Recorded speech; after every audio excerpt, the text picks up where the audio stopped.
they can catch up, I guess.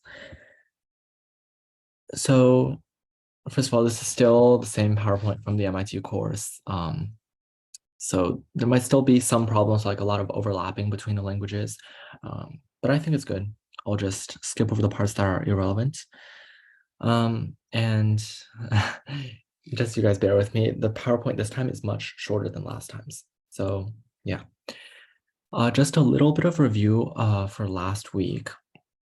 HTML is just the order, the structure. Think of it like the nouns, lays out everything on the web page. But then CSS is what makes it looks good. So layouts, visual rendering, and yeah. Skip over that. And so broadly speaking, right, the importance of design, I feel like especially our generation can understand it more than others. How many times have we looked at like a YouTube thumbnail and decided that it was boring? That's just one image, not to mention the entire website. How many times have we closed a website or a tab on a phone just because it was hard to interpret? So all of those things are super important, almost in the subconscious. And so what CSS does is not only to make things look good, but the language of CSS is designed in a way so that it follows the structure of HTML. And that's something I find really good, really beautiful about the language. And this last thing I really want to emphasize, changing your content in the actual HTML page doesn't interfere with the CSS. The principle behind this is that because the HTML is organized in such a way that you have tags and tags within tags, CSS is targeting those tags instead of the actual content. So you're defining a type of design that you want to apply to a type of content rather than every piece corresponding to their own design, which makes it a lot more efficient. And this CSS Zen Garden is a really cool website. This has nothing to do with the content itself, but I encourage you guys to actually go to this link or just Google CSS Zen Garden. It's really cool. So it shows the purpose of CSS by providing users like any of us on the web with the HTML for that website. And the goal of the website is to encourage people to use CSS however they want to render the exact same HTML document the way they want to. And it's really cool. I'll actually show you guys right now. Excuse my Discord. So if we go to CSS Zen Garden, let me reshare my screen so you guys can see this. Okay. So this is not at all part of the content that we're learning today, but just as a way to start showing you guys. Okay, so this is the default design for the CSS Zen Garden page. And you can see this was just a random developer on the web, Dave Shea. And if you look at, okay, let's see, where is it hidden? Oh, here, see on the sidebar here, these are the content here. You'll see, for example, let's look at the first line, right? A demonstration of what can be accomplished through CSS-based design. If we click on a different design completely, you have the exact same content, a demonstration of what can be accomplished, right? So you can download the HTML file. You can look at the CSS file for this. And it's just, you can't tell at all that this is the exact same website. For example, this one. This is one of my favorites, actually. Look at the 3D effects, the turning, all of this.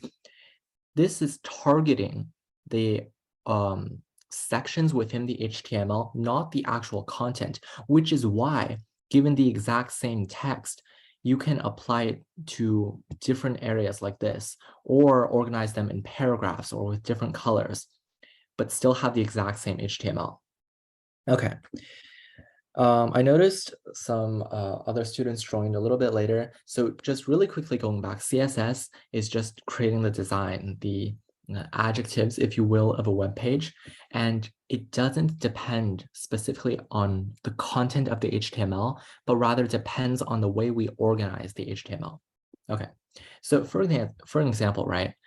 This, if you remember from last week, and perfectly fine if you don't, this word chunky is bolded. And if you remember, we can do this within the HTML itself. There's the B tag, which signifies bold. We can do that within the HTML. But if you remember, that only applies to what's within the actual tags itself. If we wanted for it to apply to a larger area, for example, across many lines, we would have to apply multiple of those tags, which first of all gets very redundant. But second of all, just makes HTML really hard to read. And if you remember from last week, the entire point of the HTML is to provide a simple framework, the simple organization of the web page that you can just understand the content with. So this thing I think is really important. So you can remove the style. By the way, I can't see any of your cameras. So if you have a question, just feel free to speak up or type in the chat, either to me or Joseph or TA. Okay, so going back to this, let's see. What was I saying? All right. So if you remove the style, then the meaning is lost, right? Like we obviously want to emphasize the chunky here, or in certain web designs, we want to emphasize times.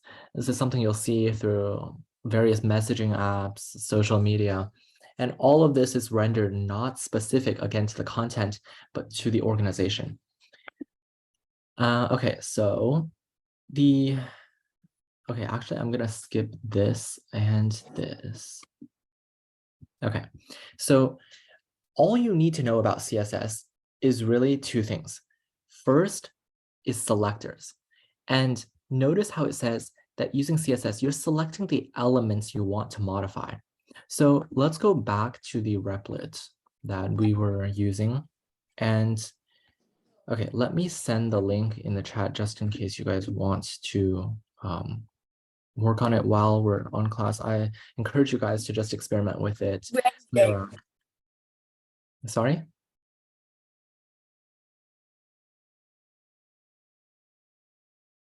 Did you have a question?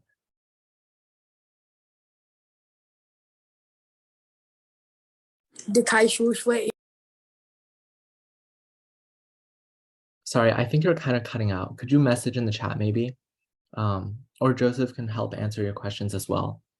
But really quickly, what I was going to go over in the CSS was that your selectors are targeting, remember the elements in HTML are things like this. So the head is an element, the title is an element, not the actual content within it. So for example, if you look in the CSS, this right here, this one word is a selector. And notice it targets the body. So for example, if you go back to the index and look at the body element spans this entire area from line 19 all the way down to 49. And so when what you're selecting is everything within the body tag using the CSS. And as you can imagine, that makes it much less redundant. And let's just actually run this to show you. Let me move this. So as you can see here, one of the things, let's see, why isn't this applying?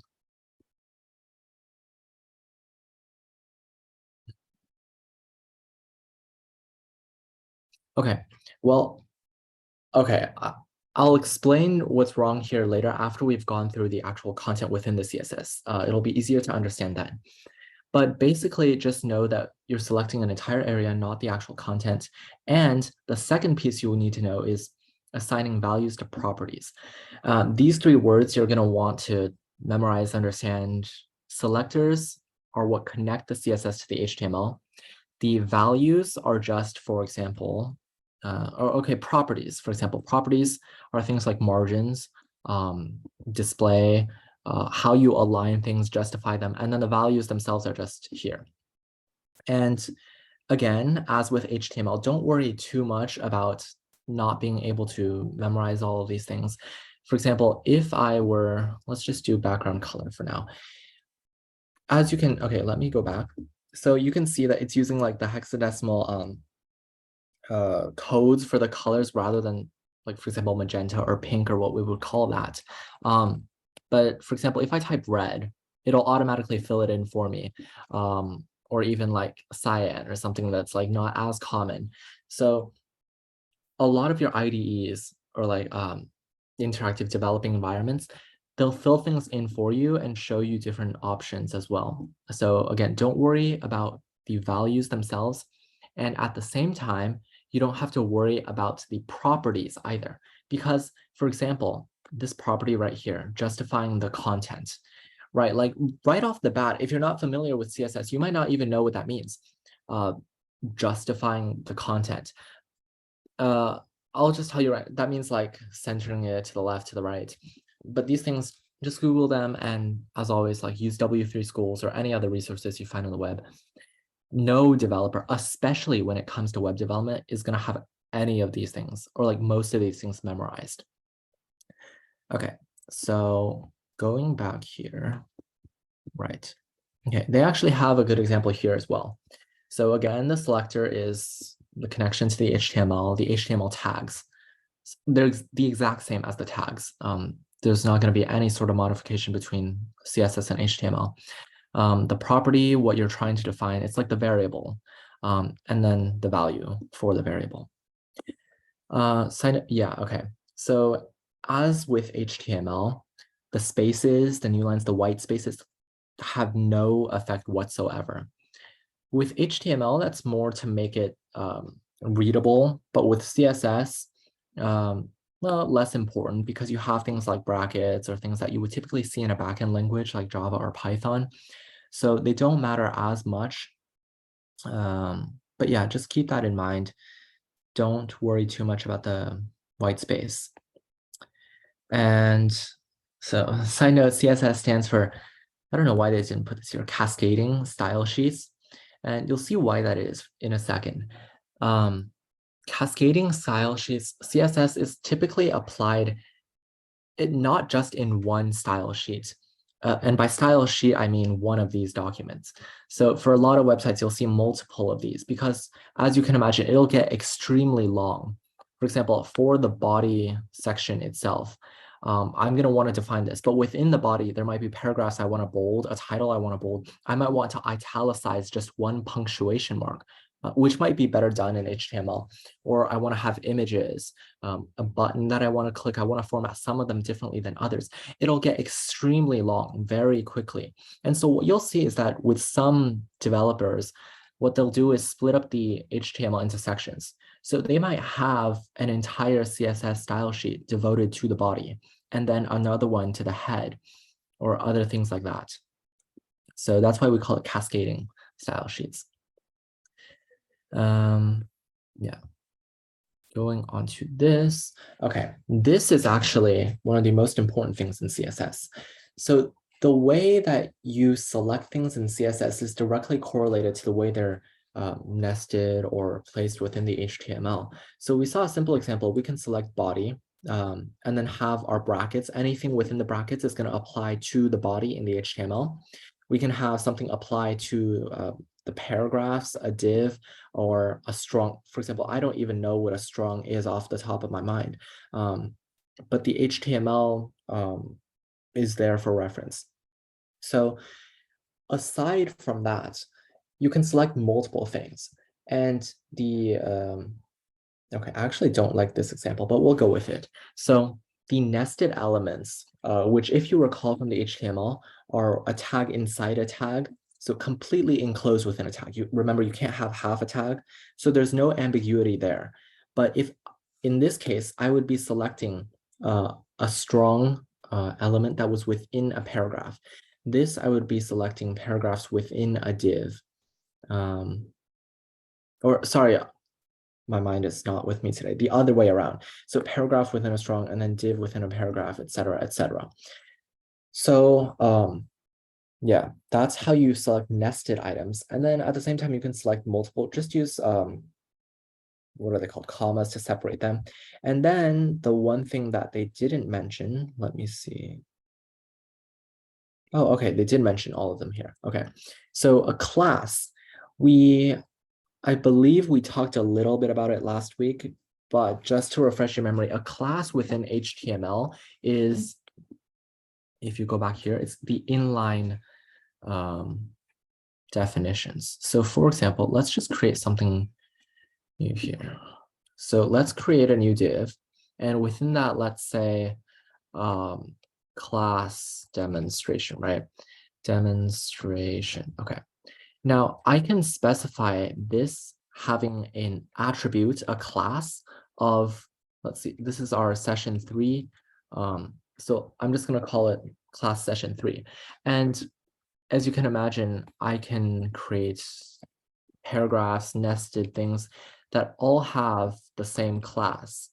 And it's just a clever way of organizing things. And so what you're going to do in CSS when you're selecting it is like this. Okay, that was an example from the first week. Ignore that. But if we select, for example, session 3 is what I named it. So session 3 is the class. As you can see, you're not supposed to have empty rule sets, they're redundant. But let's just say color equals, well, not equals. Let's make the text blue. Okay. So if I run the HTML now, okay, there's got to be an error somewhere. Let's not debug it right now and waste everyone's time. Let me just delete all of that. But what I'm trying to show you guys is that you'll see let me create another div here, not blue. So is the viewport wrong? Oh, I see. Okay, so this is a good time to talk about this actually. The bug that, so as you can see, when I run this HTML document, technically all of these CSS should be applied to it. Anything with the class session 3 should be blue right now, which means that this class demonstration button, or not button, text, this should be blue. But the reason that it's not is because, quick refresh from last week, there's no connection between the HTML and CSS, these actual documents. You need to link them in terms of the URL, if you will, the file destination, right? So what you're going to do here is you're going to add a style tag, and you're going to add, for example, styles dot, oops, not in here, or, okay, here, let me show you guys. If you go to, this is one really good way you can use the syntax here, because I actually don't know what Replit uses as its file destinations. On your computer, for example, you would just have like a file of folders, whatever. So for example, what is the file destinations within Replit?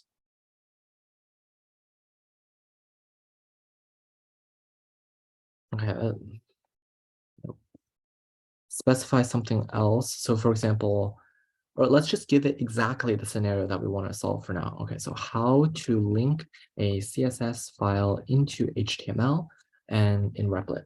So it's going to tell you that you need like a style tag here, and then the attributes, you're going to have a reference to the style sheet, which in this case is called style.css.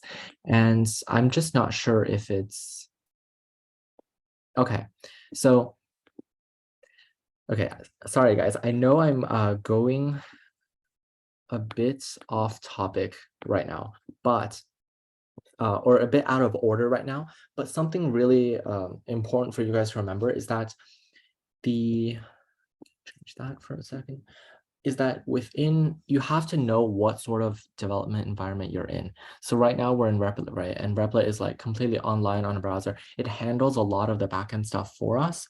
And so what you have is basically, it's hiding the file destinations from you. These three things could be organized however Replit, the company, wants to in the backend. But online, you're just going to have a relative file destination. And bear with me, I don't know how much you guys know about like file destinations and file maneuvers, but basically a relative URL or relative file destination is something like this. It's just style.css is just what the UI, the user interface, shows us. As opposed to, for example, what you would see on your computer. You would have like, on a Windows, for example, you would have like that, and then you would have users, you would have your name, on and on and on. So that's what's called an absolute destination. So within CSS, typically within things that you have downloaded onto your computer, like VS Code, things like that, you're gonna use either the absolute or the relative. But within online IDEs, especially when you're collaborating with other people, you're going to want to use the relative one because a lot of times you simply don't know the absolute one. Okay. Okay, that was a lot. Oh, and I never showed you guys the actual demonstration. Sorry, got carried away there. If I run this, okay, we'll debug why the background is blue later, but see this line here, this div has session 3 marked. And within our CSS, it says that the text here should be blue, while the next div right here isn't blue because it doesn't have the session 3 tag. So it's just another way to identify and organize things. Another one of these things is an ID. So this is one that you want to use sparingly because an ID can only apply to one tag, only one. HTML will give you errors if you try to give the same ID to different HTML elements, pardon me. So for example, for this div, let's add an ID. Let's make this text red, okay? So there's the ID. And if we go back to the lecture, you can see that the way you select this is with a hash sign, a pound key. Okay, I don't like the examples they're giving here. They're combining a lot of things, but all you need to know for now is that it's just the pound key. And if you're interested in the future, it's just, you can combine all of these in any way you want to be even more specific. But just as a general rule of thumb, if you're using this many tags to specify one sort of design for one really tiny specific object, you might as well be doing that within HTML inline CSS, which is much faster, like with a style tag. You want to be choosing things that are broader when you're actually using like a CSS file. But going back to this, if we add the ID, I believe I called it red, right? So yes, the ID is red. And let's make this red. Okay. Now, if we go back and run the HTML, this should be red now, exactly. So it just applies to this. And just to show you guys, or actually, I'm not gonna create an error just in case my RAM completely breaks. But if you do create another tag and try to run it with the ID, with a duplicate ID, it will show an error. Okay. And yes, so these are just various combinations. Let me go back.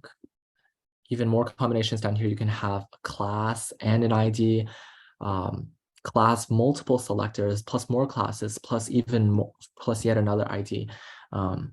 So yeah, generally you don't want these type of things extremely hard to read and too specific. But also just know how to interpret them because there are going to be developers that do things like this. Okay. Now, more about like the variables, if you will, the properties about CSS. You can actually have, okay, I like this example actually. So you need to make sure that the properties, the variables that you're trying to define for the elements that you have selected make sense. So for example, this border spacing property in CSS typically adjusts like the margins, how far is in between, for example, different divs. Like as you can see, there's no space between these two divs whatsoever. But the div elements simply don't follow this, don't accept this property, because if you were able to use the property, you would be able to override some of the inherent properties of the HTML div element, such as, for example, breaking new lines and things like that. That was really specific, but just If you take away nothing else, just remember some properties are not going to work for some elements. And so this was quite frustrating for me when I first started doing HTML and CSS. If you ever run into an error when your CSS isn't rendering, just know that perhaps it's because it's just not allowed to be applied to that HTML element. Okay. And yes, the next thing here is that children, which are okay, this is kind of like a complex. If you have experience within other backend languages with objects, inheritance, polymorphism, this will be much easier to understand. But basically, some children tags or children elements, parts of the website will be inherently linked to another area.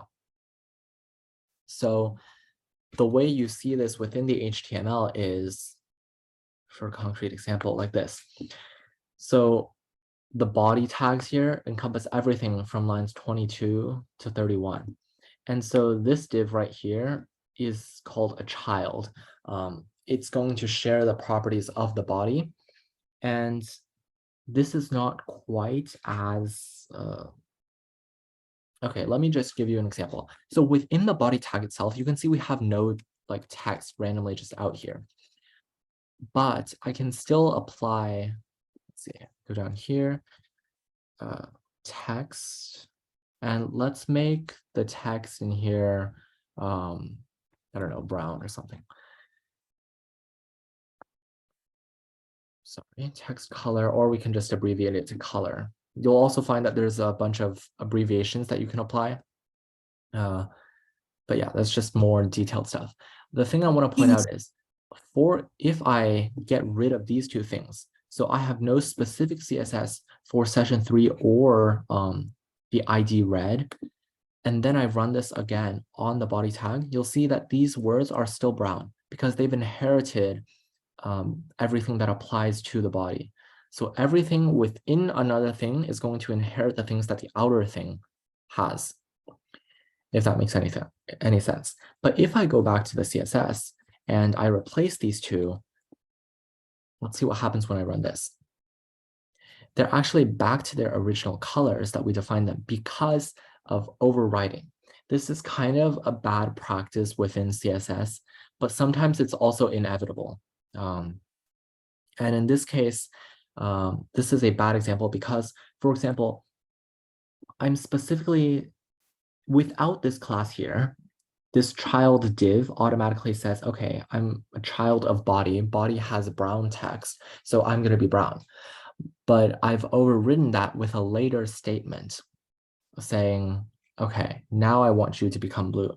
And so this is one of those things within the HTML that really shows you how the ordering of tags and attributes and things actually doesn't matter. Because logically, I would see, okay, body, everything from now on, everything that's in text should be brown. Now I see, okay, this part should be blue. So I remember that it's blue. And then I see another body tag. Okay, so now everything above that should be brown. If you were going within like chronological order, logically, this website wouldn't have the override property. So this is just yet another demonstration of how you can't interpret things as overriding each other. Just know that the more specific it is to the actual element, if it's an attribute, then the more likely it is to be overridden. Just a general rule of thumb. Okay, now, oh yeah, and some properties are going to have default values. Those are just what we see every day when you start doing CSS. Okay, now, and yeah, okay, for example, W3C has like actual documentation for all the properties and values for CSS, but really good ones. Site point, I've heard a lot of good things about that. I don't usually use it. I prefer W3 schools, but just know that there are really easy and quick ways to access the properties and tags when you need them. No one actually remembers things except for like these. These are just the basic ones that most people will have memorized, but otherwise just search them up. Values, Yeah. Okay. Right. This is the thing I wanted to cover. So ignore like above, you're just gonna have red, blue, left, right, center. These are all pretty intuitive keywords, but some of these include measurements. And pixels we've all heard, right? Like the resolution of an image, how clear it is. That depends on how many pixels or tiny little squares or rectangles there are on the image. But then you have things like points, right? Points are, I have actually never seen them used outside of a either web design like CSS or graphic design context. So just tinker around with them. You'll get a sense of how big they are. But one thing that you should be aware of is that there are a ton of tools, especially for web dev, that, okay, here, let me just show you. Let's see, how do you actually inspect elements? I might have forgotten. Inspect element.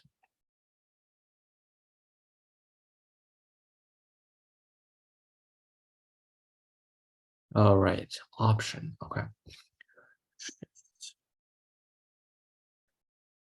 Okay, so it depends on your computer, but just, and the browser and a bunch of different things, but just find out how to open your, what's called inspect element tool.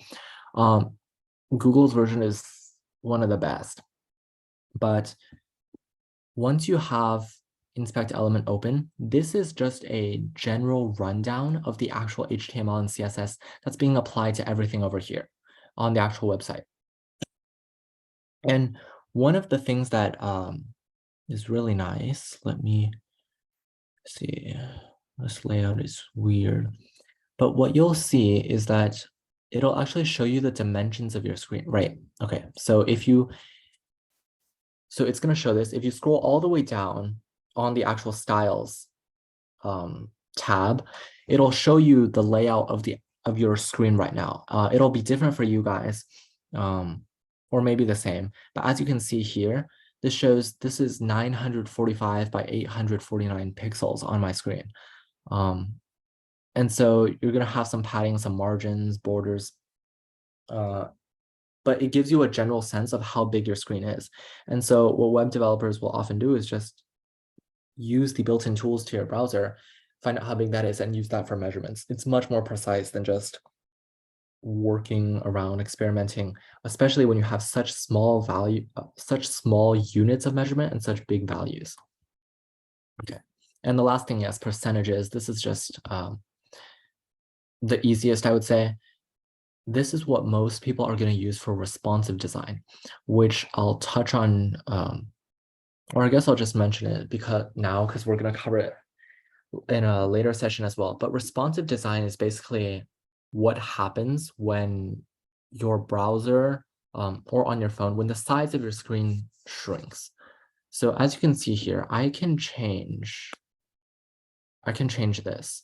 I can drag these bars back and forth. And if you're paying attention on the side, on this box diagram over here, it's called a box diagram or a box layout. On here, you can see now my screen is 798 long. And if I keep stretching this, it's going to change. It's going to get smaller, smaller, smaller. And we sometimes take this for granted, the way that our screen is shrinking and how things are now being displayed. But this is something that basically every designer for every website is going to have to take into account when they're doing their CSS, because they're only going to have one copy of their HTML, one copy of their CSS, or most people will. And so you want it to be able to be viewed on your computer and your phone screen. And the easiest way to do that is by using percentages rather than absolute values. I can specify, for example, this cyan, this turquoise rectangle on my screen to be, for example, 500 pixels. But I'm going to go onto my phone, and my phone isn't even 500 pixels wide. So instead, I'm going to specify, okay, I want it to take up a third of the page. And intuitively, that's how we as humans think as well. So as a rule of thumb, use percentages whenever possible. They make it much more flexible and easy to understand. Okay, skip that, skip that. And yeah, okay, this is the last thing that I want to talk on today, other than, okay, maybe second to last thing. So the box model. The box model is exactly what I just showed you in inspect element just here. If you scroll all the way down, this model over here, this is the same thing displayed here. This is basically what every single modern web browser is going to use to render your HTML. And it's not something that you do have control over it, but it's not something that you coded. It's a default of the web browser. So for example, if we go back here and analyze each portion of this model, if I hover over the center piece over here, like the 1124 pixels times 849 pixels, you can see that my screen on the left is like highlighted in a light blue, the same color as the box model. This is the element. It's called the element within the box model. Everything on the left here is my element. Then I have things like padding and border and margins. These are things that Google Chrome defined. These are things that I never specified. And this is exactly why when you're designing a lot of web pages, it'll be quite frustrating. So for example, if I zoom in on the side here, you can see there's a bit of gap between the edge of my screen and the actual content here. If I were to code this web page, I would actually not need to care about the left side, or perhaps I would adjust it a little bit, because Google Chrome is going to give me a margin and it's going to give me a border and a padding. As you get to more advanced CSS, you'll see why there's like 3 different levels to this. But just know that there's always going to be some default blank space between your screen and the things you coded. So it's very likely that this wasn't even something that Replit coded. It's just something that Google Chrome rendered. So yeah, that's the box model. Just know that everything you're coding is within the very middle. You're going to have layers and layers of things outside that. Yeah, okay. So you can, as I demonstrate, actually, I didn't show you guys anything with width and height, but within the CSS itself, you can choose to specify. Yeah, okay. Let me stop blabbering and actually show you another example. Let us go back to here, get rid of this distracting thing. And let's, for the session 3, this line here, this is blue. Let's have everything within the body content actually justify towards the left. So it should be right up against this edge. If I run the HTML, what you'll see is, oh, that's quite weird actually. Normal IDEs won't do this for you. Within Visual Studio Code, for example, they won't automatically get rid of this box model for you. Typically, there would be a gap between the rest of the Replit environment and the first T. Replit has actually gotten rid of that for you, which is really nice. But for the purposes of my demonstration, I want to show you guys. Let me add a new file. So, okay, let me stop sharing for a second and add.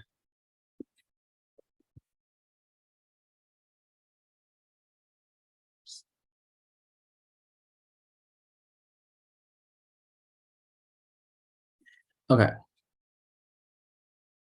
So,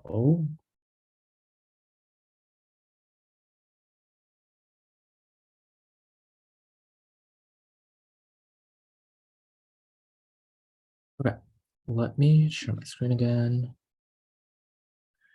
So really quickly, most development environments that you're gonna see are gonna be like VS Code, where, okay, let me just copy everything over here so I don't have to rewrite it.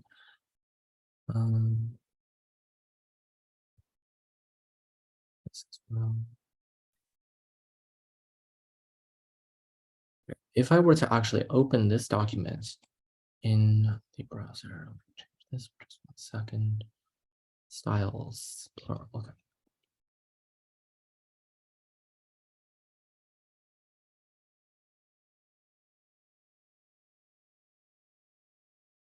Okay, let's go in here. And if I were to open these things, so again, remember the thing we're trying to do is spot the white space, okay? So I want to show you guys if I go into here and open. Oh, this is something that maybe I should have mentioned to you guys last week as well, but it's going to show up on your screen on your computer. Like the user interface of Windows and Apple and other computers is designed so that it's going to show up with your default browser. This is not like a Google link. It's just an HTML file. See index.html. This is an HTML file, but it's just going to open in Google Chrome. So, okay, strange. See, this is still aligned to the very side. Okay, sorry guys, I should have tried this out before. I must have, there are settings within these development environments that will help you get rid of the box model. So just know, maybe this is not so much of an issue now as it is when I started learning web dev. Yeah, but just know that sometimes you're gonna have that pesky box model. It's not gonna be aligned to the side. There's just gonna be some gap that you aren't able to control. Okay, now back to the lecture. One last thing is comments. So comments, like a lot of other languages, JavaScript particularly, uses the exact same comment structure. So a slash followed by an asterisk and another asterisk followed by a slash. Everything within between these asterisks, even across new lines, are going to be content. And yeah, that's it. Oh, except for this, right? So really, really important. The CSS file, as you can see back in our Replit environment, they're completely different. Style.css, index.html, they're not, they're separate files. The way I connected them is in the head, I specified a link with the style attribute, with the reference attribute to the styles. Lord, sorry, I'm talking way too much about these terms. Okay, so you're going to want to link with a reference to the style sheets within the head. And it's important it's within the head because I told you guys that HTML is read not from top to bottom, but it will read the head first before the body. That's just, it has to do that in order to understand these meta things, these default things that it needs to understand what sort of computer, what sort of data you're working with. So it will read the head first. And that's important when we render the CSS. You don't want to be displaying all of these things before you already have the CSS. So this just makes sure that when you're putting things in the head, you're going to have the CSS file linked right there. Okay. Well, that took a bit longer than I expected, actually. But what we're going to do next is I have another Kahoot ready. Let me stop sharing my screen to set that up. And we aren't going to be able to finish just like last week, but hopefully we can get somewhat through it. And I will, as last time, explain some of the concepts as we go. Okay. So go ahead to Kahoot. Let me send a link.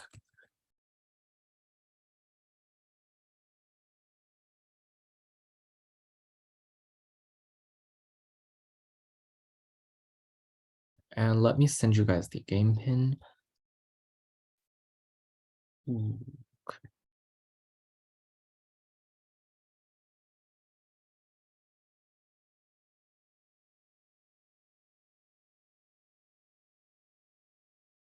Okay, I'm gonna mute the music. I know we all love it, but I need to talk over this. Okay.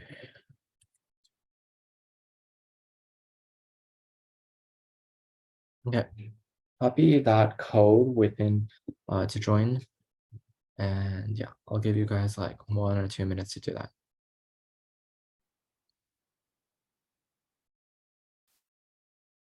And let me share my screen again.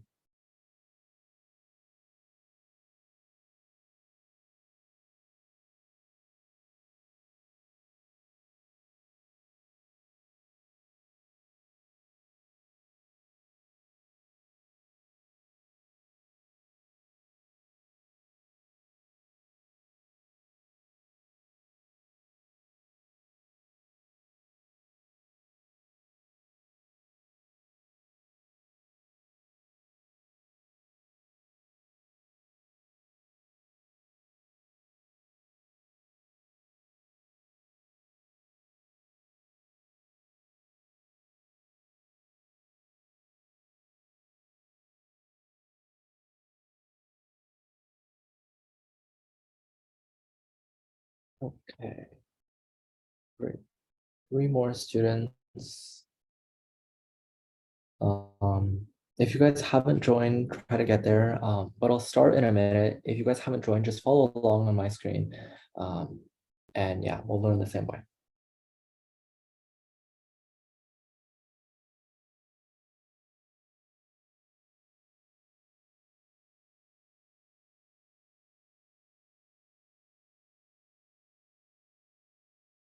Okay, let's start.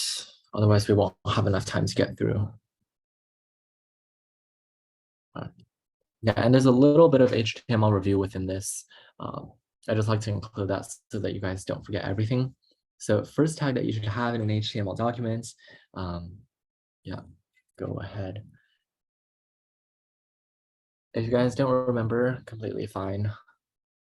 The more you practice, the more we go over these things. It'll just come naturally.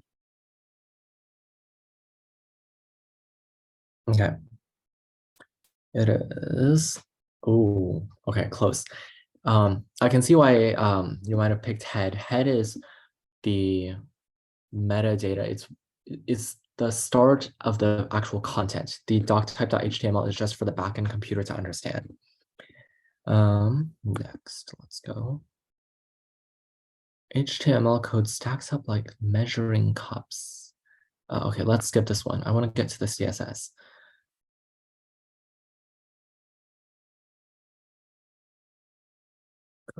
Portions. Okay, next.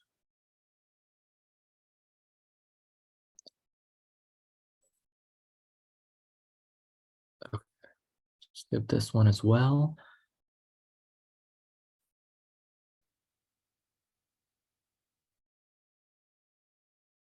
Okay, HTML. This is just something that you have to have for the. Okay, now we're at the CSS. So an example of a selector is you can have P, you can have hashtag ID, you can have dot class, or you can have all of these.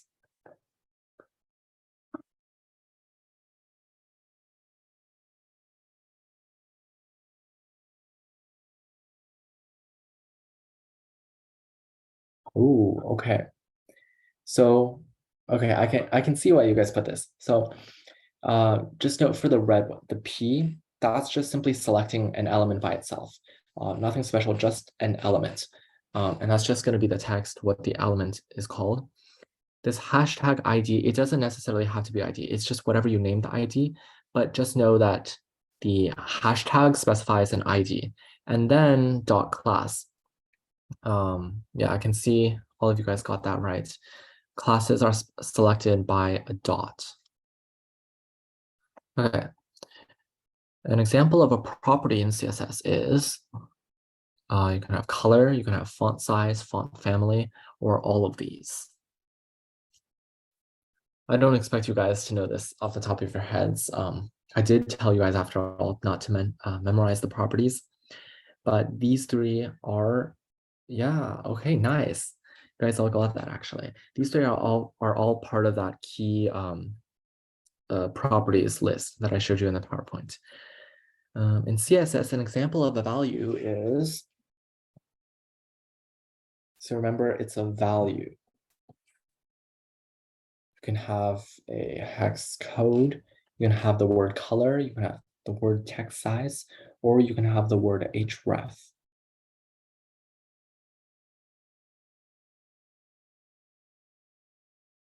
Okay, nice. So yeah, that's the only one that's a value. The other ones are either properties or as an href, actually an attribute in HTML. Okay, next quiz. This attribute stores a URL and tells the browser where to go. Ooh, a little bit of going back to last week. I remember we had a similar question about this last week, so let's see if you guys remembered. 4 answers, nice. Oh, close. Okay, table. That might have been. Let's see. I'm not sure why you picked table, and I don't want to put you on the spot. But one thing I can think of is when you have URLs are often organized as tables in the backend. but just know in HTML it's href. Okay. Next one. An element that is an immediate descendant of another element is called a child, a sibling, a parent, or a sister. Yep. Okay, child. Yeah, applies in both HTML and CSS, but you mostly need that for CSS organization. Okay. Oh, okay. What tags do you use to make a text bold? And remember, this is tags. So within the HTML, not CSS. Strong title. Oh, okay. Oh, that's a common mistake to make as well. The title is just specifying the size. It has some default values. Strong is like the bold. It's basically the same thing as B within brackets. So yeah. What inserts comments into HTML? Okay. This should be relatively quick. Okay. Oh, okay. Okay, maybe I read the question wrong. I forgot what I said.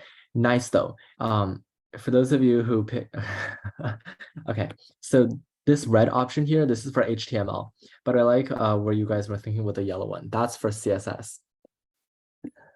Okay. Next. This gives the contained text emphasis, usually as italics. Okay, let's skip that. I never went over that.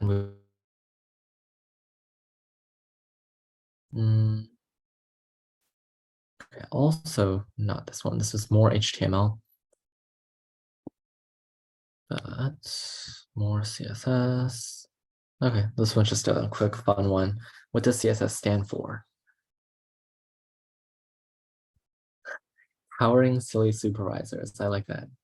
But yeah, cascading style sheets. Okay. HTML. What does that stand for? Really quick.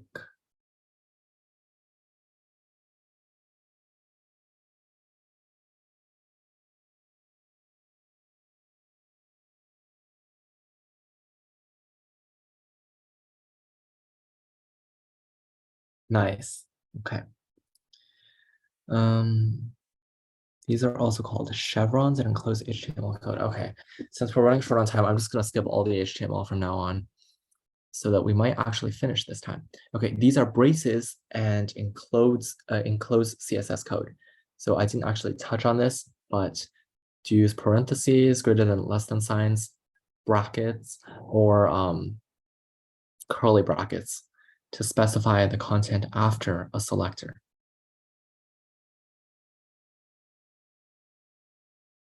Oh, okay. So the yellow one, the greater than, less than sign, that's for HTML. All CSS is going to be within brackets. And yeah, I don't know why they made it that way. It's hard to understand, but JavaScript will be the same as well. Okay, this needs to come after a CSS property. Colon, an equal sign, a semicolon, or a slash. I also didn't explicitly mention this, but just the more you work with these properties and values, it'll become like second nature. And the correct answer is colon. Nice. Semicolon, yeah, I can see on my screen. It would be hard to tell which was which. It's a colon. Okay, and what ends a line of code in CSS? Now, is it a semicolon, equal sign, a colon, or a slash? I also never explicitly mentioned this, so sorry about that. But this is a good preface for next week as well. Semicolons are always going to include mark the end of a line in JavaScript as well. You might be familiar with that from Java or other languages, but yeah. FTP stands for, I never covered this, don't expect you guys to know. So let's skip that, that's more HTML. We'll actually touch on that a little bit in our 5th or maybe 6th section when we talk about more advanced topics. We'll also talk about this a little bit then. It's just more advanced topics in HTML, CSS, or JavaScript. Okay, well, I guess that was the last of the CSS questions, so let's skip that. Next. Okay, let's watch the podium. This is always fun. Okay.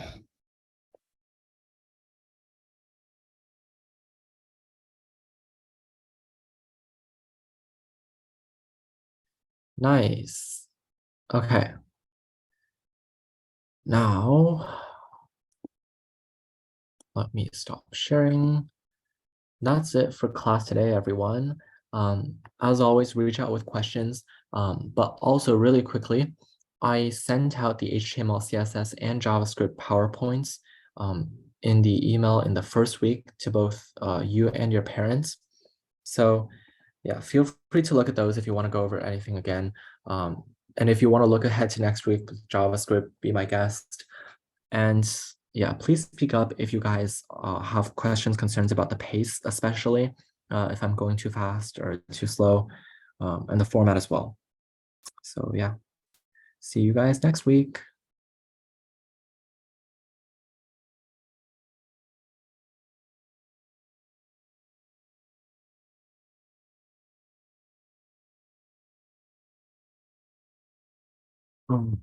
Okay, done.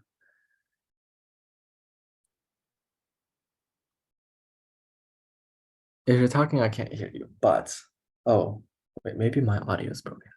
This is my mic is never broken. Okay. Well,